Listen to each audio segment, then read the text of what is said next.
Alright, so today I want to talk about shifting, the best way to shift, and mainly it's going to be about downshifting, because that's what I can demonstrate. My bike has a quick upshifter, so I can't demonstrate, I can't really show you anything about upshifting, but I can show you about downshifting.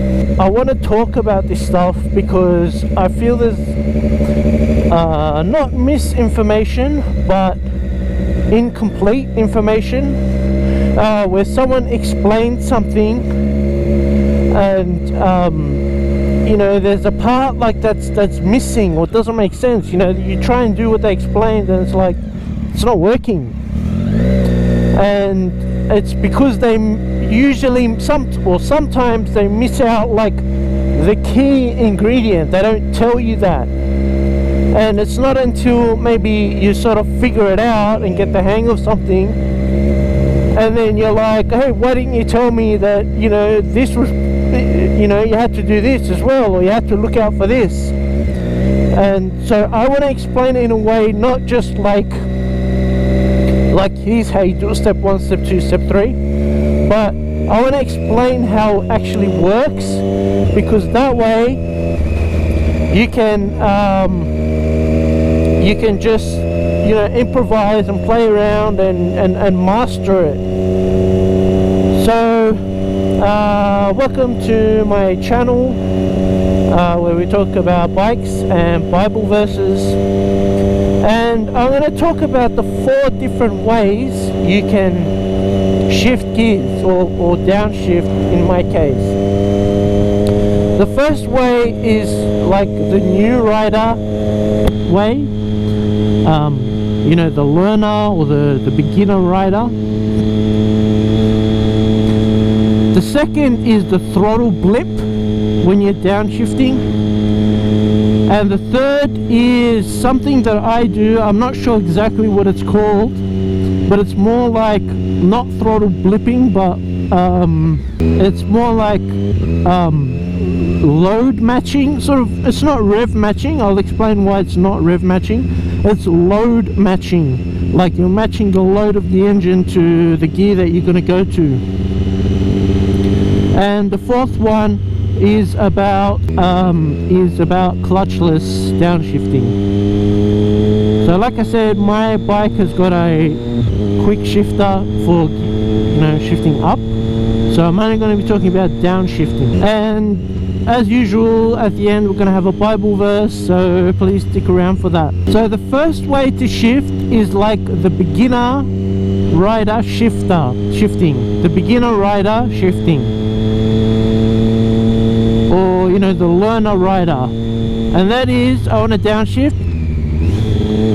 So it's clutch all the way in, throttle off. I can do it with upshifting as well. So it's when you push the clutch all the way in and the revs drop, so it's like that.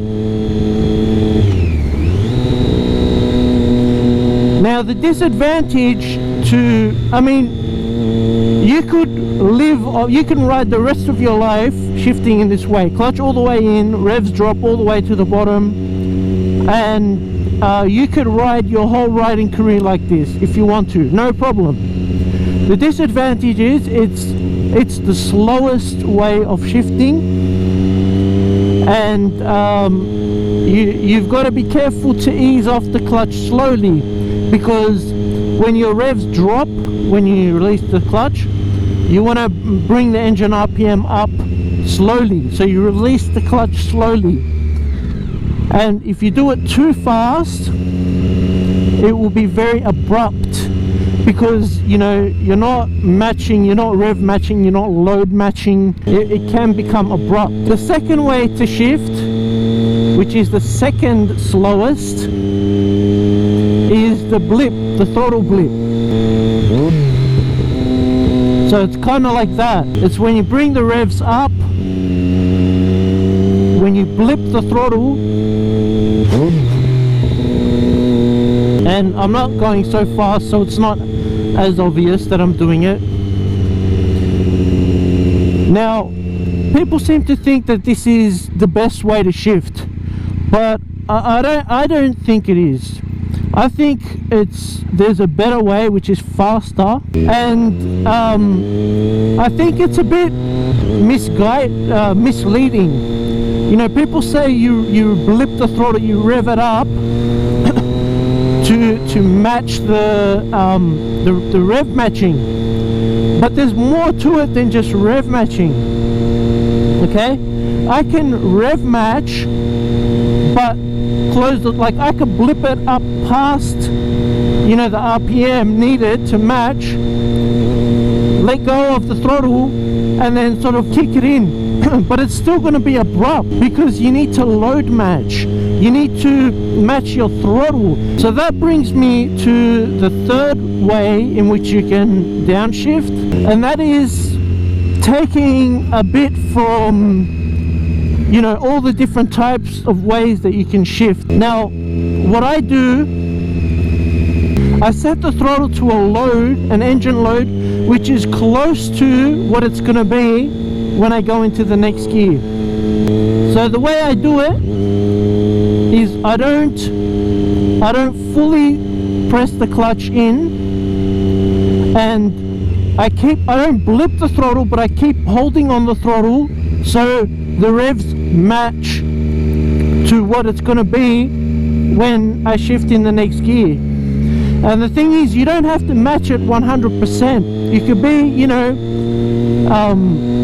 within 500 RPM, 1000 RPM, even more.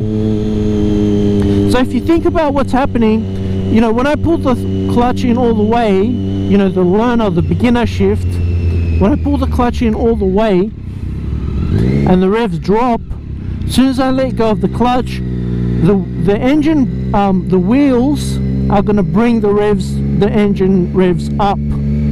Okay, and that's why it's like abrupt and it pulls, it brakes. It's like engine braking, right?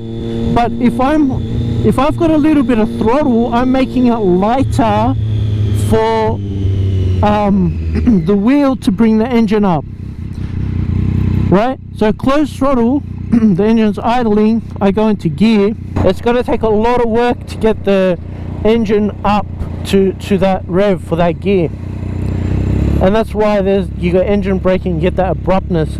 But if I help the engine a bit, if I give it a little bit of throttle, it's going to be lighter to bring the revs up, and I don't need to blip, I don't need to over rev.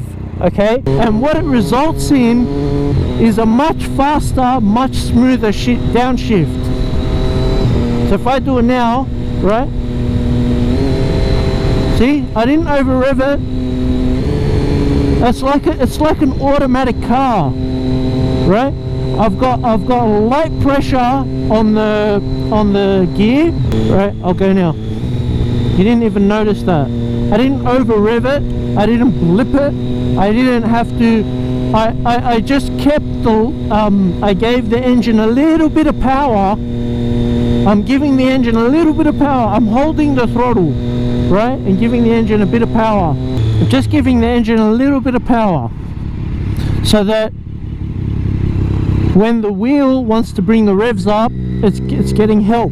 I'm not really matching it. I'm matching the load. I'm not matching the revs. I think rev matching is misleading, because you could match the revs and still be abrupt. And the fourth way is clutchless. Now, I've got a bit of an issue with the way people explain clutchless. They're like, you know, just when you're riding, just blip the throttle and then just push on the gear, and it'll change. The issue I have with that is there's a big assumption there. You need to be engine braking for that to work. If I'm accelerating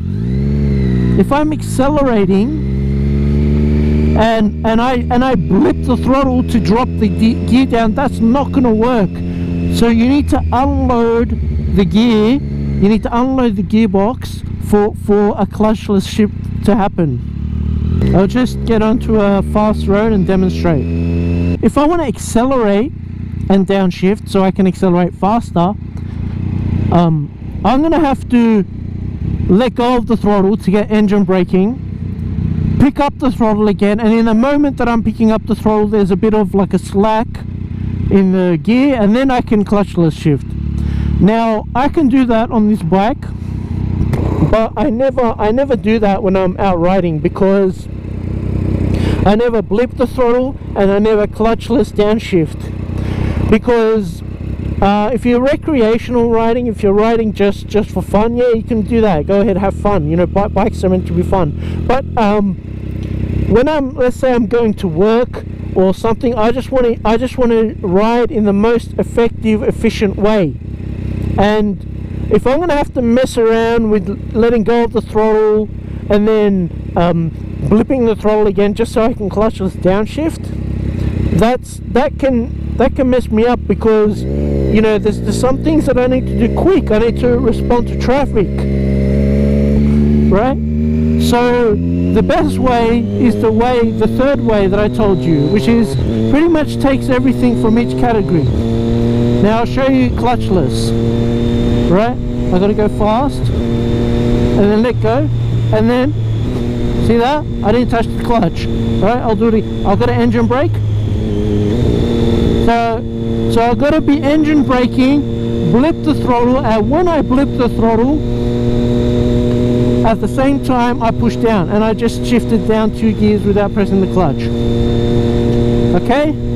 So in summary, the best way to do it is to just have a light pressure on the gear going down. And see, sometimes people say you have to blip the throttle. If I'm accelerating, I actually have to let go of the throttle a bit to downshift with the clutch, because if I hold the throttle and accelerate and I press the clutch, it might over rev. So that's why, you know, it's not always just about blipping the throttle to get the revs up. You need to understand what's happening in the gearbox. So I recommend everyone just tries this way I'm saying, which is it's not blipping the throttle, it's just going down on the clutch, and it's kind of a combination of clutchless, but just with a little bit of clutch in it. So I know, and all bikes are different. I know that this bike has got a very short gear ratio, so that's why it's got a quick shifter, and that's why you can do these, you know, and the clutch is very, very narrow. You know, it's not like a long, you know, the bite point is very short, and you know, all bikes are different. So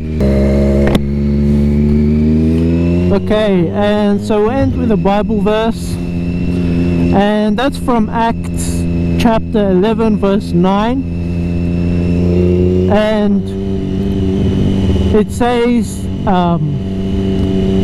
do not call anything impure for which God has declared to be clean.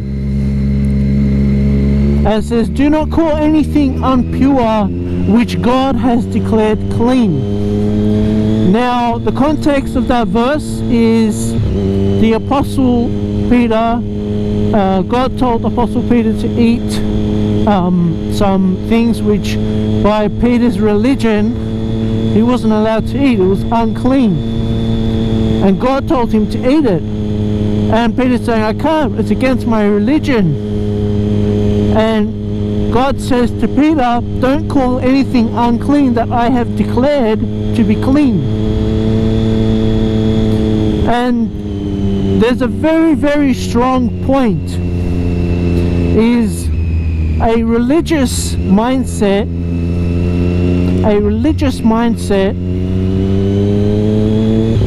can do things that are against God's will.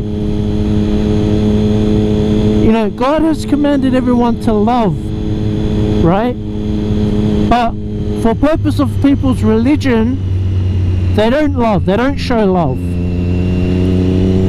But in that example, God is saying, don't call anything that I said, don't say anything is wrong or, you know, against your religion or evil, when God himself has said It's clean, it's good.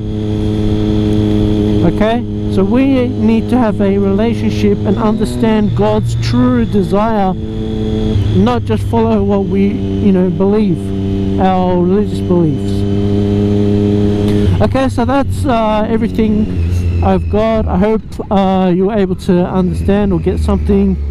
You don't have to listen to how people say you need to do things. If you understand how it works, you can just do it however the way you want. If you like my content, please hit the like button, and if you like my general content, please hit subscribe, and take it easy and ride safe.